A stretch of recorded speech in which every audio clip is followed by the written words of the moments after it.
Wah, huu wangu ni umbea na umbea wangu siku zote una mafanikio.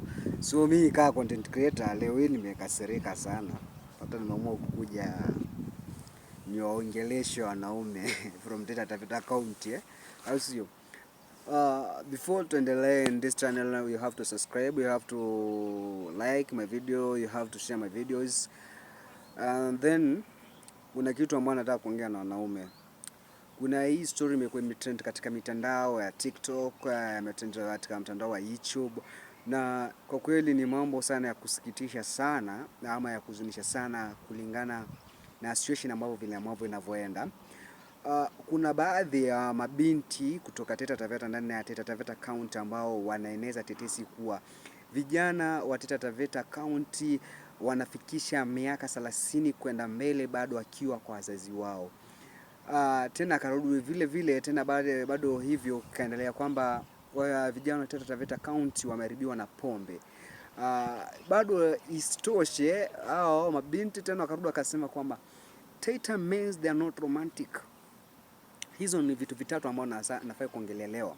The first thing ni kwamba wasichana wa Taita Taveta County mnasahau kuwa wanaume wa Taita Taveta County sio tu kwamba wanashindwa kutoka kwa wazazi wao, ama hiyo story ya kusema tu kwamba vijana wa Taita Taveta County wamekataa kujenga mpaka mnaamua kutuanika katika mitandao. That is not a fact. Yeah? Alafu pia swali lingine ya kusema kwamba Taita Taveta wanaume ni walevi. Sio wote walevi. Alafu tangiwa mtu jimpate akiwa mlevi, unajua tatizo kuna kitu ambacho kilichomkumba. Na the other thing ambao mnasema kwamba the Taita means they are not romantic. The Taita means they are very romantic than other men from another tribe. Sijui tunaelewana. Mwanaume wa Kitaita ni ngumu kumpiga mwanamke, na mwanaume wa Kitaita akipenda huwa amependa. Sio mwanaume yule ambao unakuja unampata eti kwamba Aisha wewe unapenda alafu at the end of the day hapendi. Hapana. The Taita means they are always romantic. Hilo sitasema uongo. Na wacha niwaambie ladies of Taita Taveta County, sisi tumewanyamazia, na sio kwamba tumewanyamazia eti kwamba asia tupe eti kwamba sijui tunaogopa ama tunawashindwa kuanika kwa mitandao.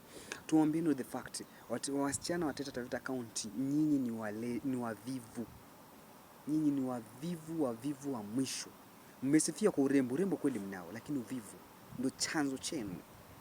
Wasichana wa Taita Taveta County, mnasema kwamba wanaume wa Taita Taveta County ni walevi. Kitu kinasababisha wanaume wa Taita Taveta kuwa walevi ni nyinyi mnasababisha, kwa sababu mnashinda mkitukana katika mitandao. At the end of the day nikikufuata, nikikwambia nakupenda na kuhitaji unanikatalia. Unaniambia mimi utanipeleka wapi?